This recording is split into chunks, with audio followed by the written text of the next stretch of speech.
Please join me in welcoming Ronald Kuipers, President of the Institute for Christian Studies.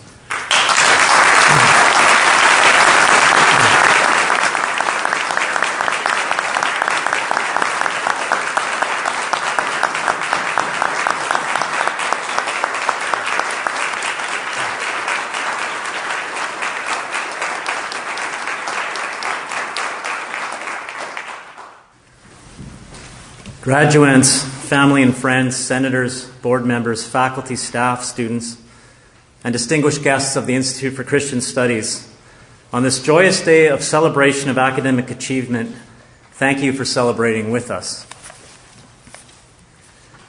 Exactly 11 years ago today, on May 11, 2007, as ICS's freshly minted assistant professor in the philosophy of religion, I delivered an inaugural address entitled Faith as the Art of the Possible, Invigorating Religious Tradition in an Amnesiac Society. At that time, I had already been serving in the role of what we at ICS call senior member for 2 years. During that convocation, I also had the privilege of giving a laudatio for the first graduand whose work I had the privilege to supervise, Chris Allers.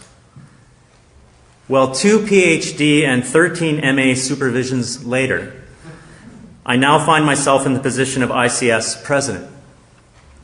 Had you asked that soon-to-be 38-year-old scholar back in 2007 whether he could see himself becoming the president of ICS 11 years later, he most certainly would have answered no.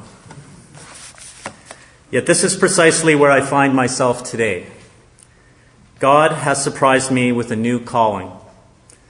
Perhaps it is true to say that God has added a significant new dimension to my existing vocation, for I plan to continue my work as a teacher and research scholar, and I remain a mentor to several of our wonderful graduate students. Yet this most recent change in job description is significant enough for me to take a deep, long pause, and in that contemplative space, perform the spiritual work of discerning and imagining where the Spirit might be leading me as a faithful laborer in the communal work of Christian higher education. For unless I strive to discern the precise nature of my calling in this moment, I will surely fail in my efforts to help this institution be a redemptive, indeed transformative gift to the various communities it hopes to serve. I did, in fact, struggle with the question of whether or not this is the role God is calling me to play at this time in the history of ICS. Troubling doubts and questions also arose once I had accepted the position. A penny dropped for me, however, during a recent dinner conversation I had with former ICS President Harry Fernhout, thanks to the hospitality of my good friends Bob and Roseanne Sweetman. Looking up from his plate, Harry turned to me and said, "So, Ron, are you ready?" Now, I don't know why these precise words came to me in that moment, but in response to his question, I simply offered, "You know, Harry, this could be the very reason God put me on this green earth." Right then, I experienced a rare and mysterious moment of conviction that I was, after all, precisely where I ought to be. "That's good," Harry responded with a chuckle. "You're going to need that." Now, surely Harry was right to affirm the need for a strong sense of calling in order to acquit the responsibilities of ICS president successfully. But what exactly is the nature of the task to which I am being called? What does ICS need to become through my collaborative leadership? And what are the best steps to take in order for us to move in that direction? The way I answer these daunting and humbling questions will shape the contours of the vision I contribute to ICS. In suggesting any answers, then, I must never forget that I am here only making my own unique contribution to a larger communal dialogue that precedes me and, if I do my job right, will also succeed me. My vision for ICS thus cannot and does not come from my head and heart alone. Rather, it is a vision that has been bequeathed to our unique academic community by those who have preceded us. One we must carefully tend so that we can pass it on, warm and alive, to those who will continue hopefully long after us. Thus, my current understanding of the mission and potential of ICS has been indelibly shaped by what I first learned at the feet of my mentors and colleagues at ICS. One of my most important tasks as president, then, is to once again bring this shared communal vision for ICS to a level of explicit articulation so that it can, as I have just said, be taken up anew and carried forward by another generation. Consider this address, then, as a first tentative step in that direction. So what does that vision look like from my current perspective? To me, ICS has always been a singular witness to the crucial difference that Christian faith makes in all areas of life. This is its Kuiperian heritage. ICS's reformational vision of the integration of faith and life, of the animating suffusion of faith throughout all of life, has supplied it with the conviction, not to mention the courage of that conviction, that there is not one societal sphere in which a uniquely Christian witness cannot make a redemptive or transforming and healing difference. In my original inaugural address, I described such faith as the art of the possible, as a divinely bequeathed skill or craft for perceiving and acting upon real, live possibilities for participating in God's healing work, especially in those desperate places where we humans all too often see only weakness, superfluousness, and futility, that is, impossibility. Back then, I suggested that such faith could be nurtured by attending to the wisdom of a religious tradition with ancient roots. But I also warned that this task was becoming increasingly difficult to perform in an amnesiac or forgetful society, secular society, that confidently and stridently assumes it has no further need for what it considers to be outdated and outmoded religious tradition. Looking back over the past 11 years, I am struck by how this intuition has stayed with me and continued to shape my teaching, research, and leadership at ICS. In my teaching and research especially, my early understanding of faith as the art of the possible has assumed the form of a growing obsession with the Messianic, especially as that theme has begun to surface more and more in both non-Jewish and non-Christian contemporary philosophical literature. A growing number of people, it seems, are hunting for that something we don't see, that peculiar vision or inspiration that promises to deliver us from our current malaise. A growing number now strain to hear that still, small voice that calls us away from destructive paths that proliferate human suffering and intensify creation's groaning, and instead calls us onto paths of ever-growing justice and peace. Shalom. As the Jewish studies scholar Eric Jacobson observes, and I quote, "We are in search of the Messianic like many before us who have sought commonality in the dynamics of hope and despair. As a foundational trope which permeates the thought, faith, morality, aesthetics, and authority of Western civilization, the Messianic is everywhere and nowhere." End quote. Jacobson's observation that the Messianic is simultaneously everywhere and nowhere gives us not only a clue as to its character, but also to the temper of our times. Luke 17, verse 20 to 21 reports Jesus enigmatically stating that God's promised kingdom of shalom is not coming with things that can be carefully observed and turned over. It will not come as something one can point to as being here or there. For, Jesus says, this kingdom, God's kingdom, is already somehow among us. It is both in our midst and already within us. Really? What does Jesus here see that we don't see? Or that we find exceedingly difficult to perceive and discern amidst the detritus of our modern progressive civilization? What is he trying to get us to see when he gives us the very enigmatic advice to stop looking for it here or there? What exactly is this kingdom that is everywhere and nowhere? To what and to where is Jesus Messiah calling us? In answering this kind of question, we need to respect the mystery of divine love. While God's healing energy flows through everyone and everything, leading us on toward that distant shore where the order of suffering and death will itself finally have passed away, we must not think of this love as something we can pin down or locate and ultimately control.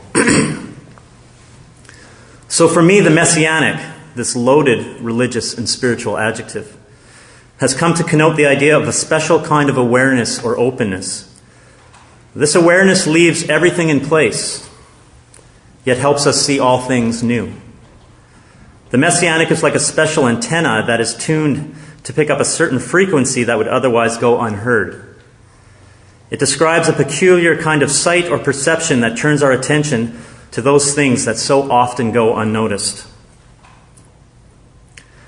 The Messianic attunes us to what the Roman Catholic philosopher Richard Carney calls epiphanies of the everyday, allowing us to touch the sacred enfolded in the seeds of ordinary things, thus inviting us to once again experience the ultimate in the mundane.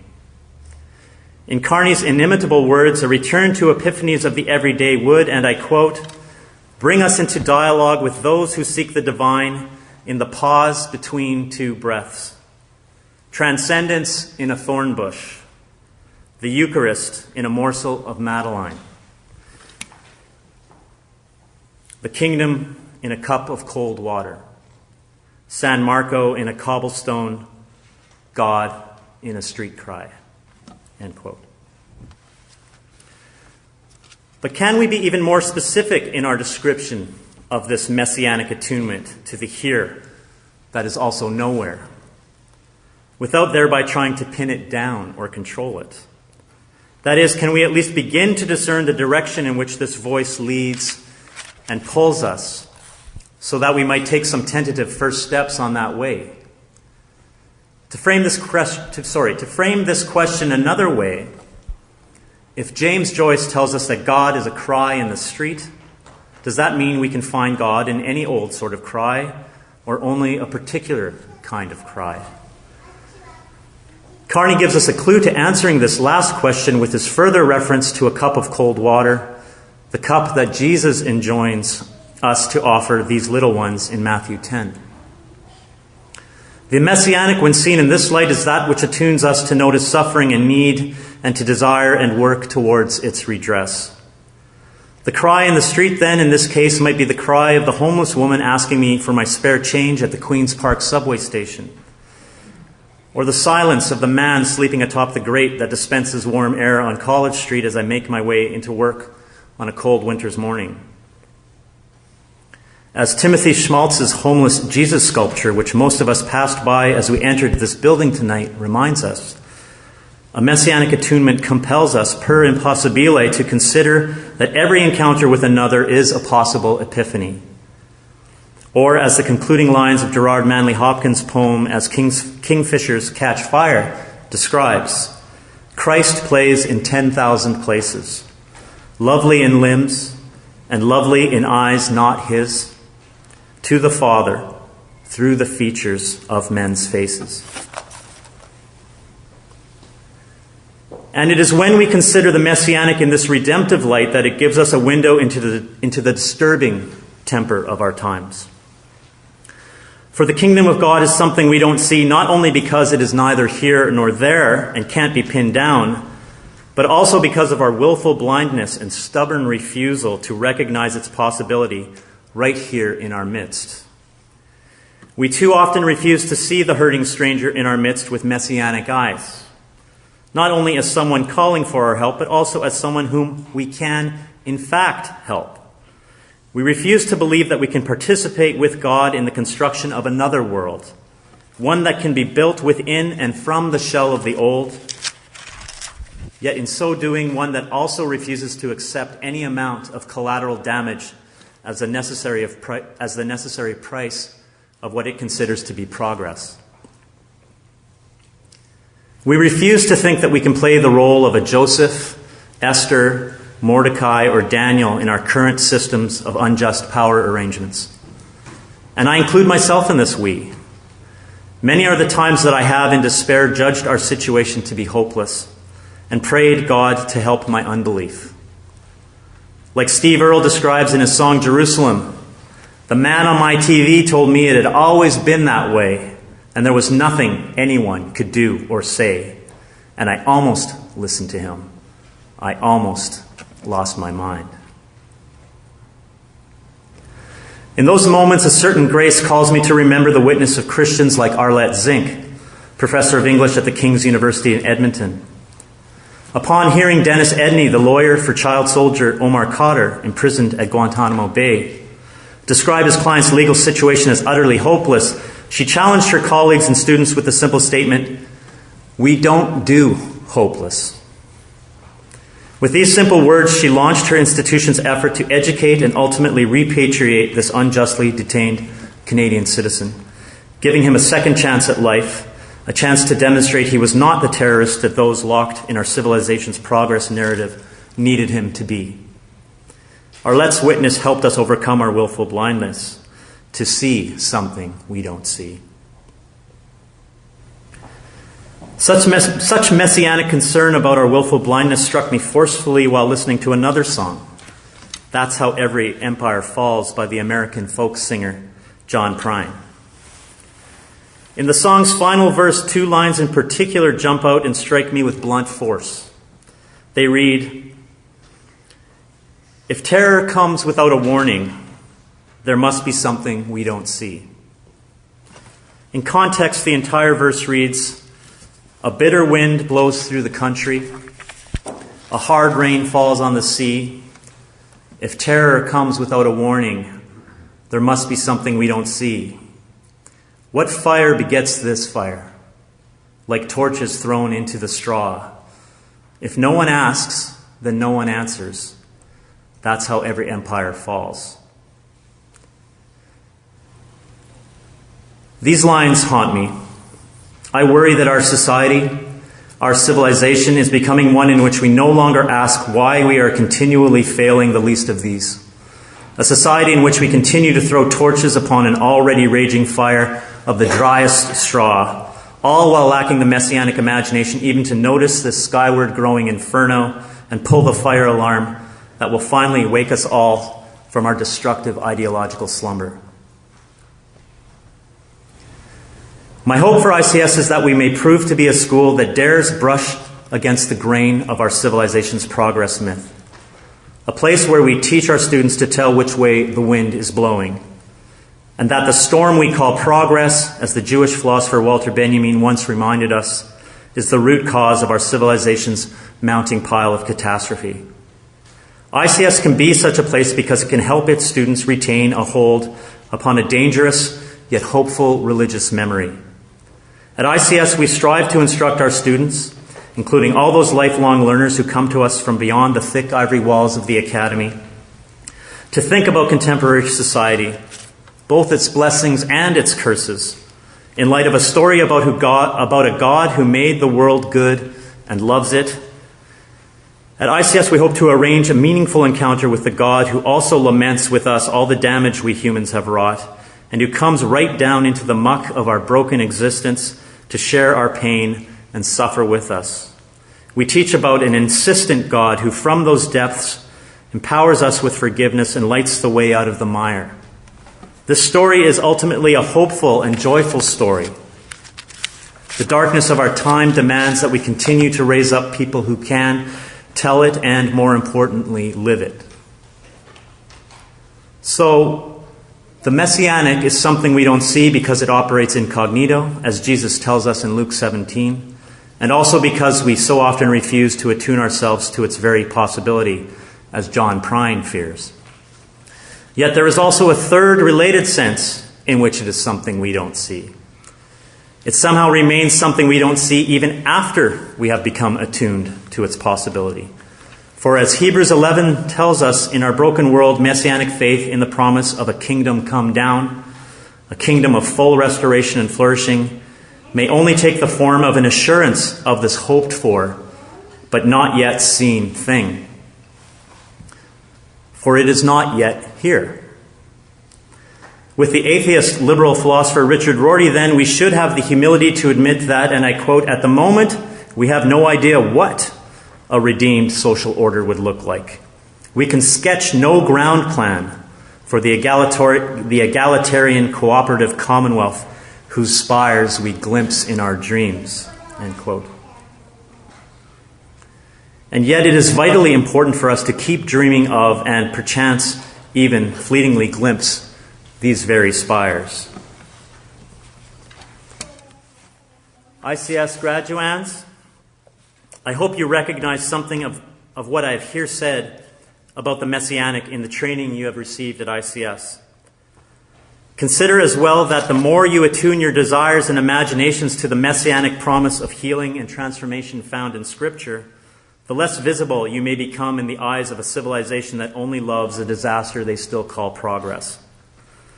Like the Messianic itself, you too will become incognito in the eyes of such a world when you reject its understanding of success and instead bend your minds and energies to the possibility of another, very different world. How will you then appear in the world that is even now passing away with its old order, if you appear at all? I recently saw a picture on Twitter that gestures at an answer to this question. The picture was of a tombstone, and beneath the name of the deceased, the engraving read, "Poet, philosopher, and failure." Would that your life be so well remembered when your race is finally run. May your hiddenness within this damaged world then become a beacon in the transformed one, a world that even now is being composed from its ruins. Finally, as you move on from here, I charge you to hold on to and cherish the Messianic story you continue to learn and live while you studied at ICS. The story that proclaims that the meek and not the mighty will inherit the earth. Do not lose the vision you have glimpsed of those things that now remain hidden. Heed John Prine's words from the same song I mentioned before. The bells ring out on Sunday morning like echoes from another time. All our innocence and yearning and sense of wonder left behind.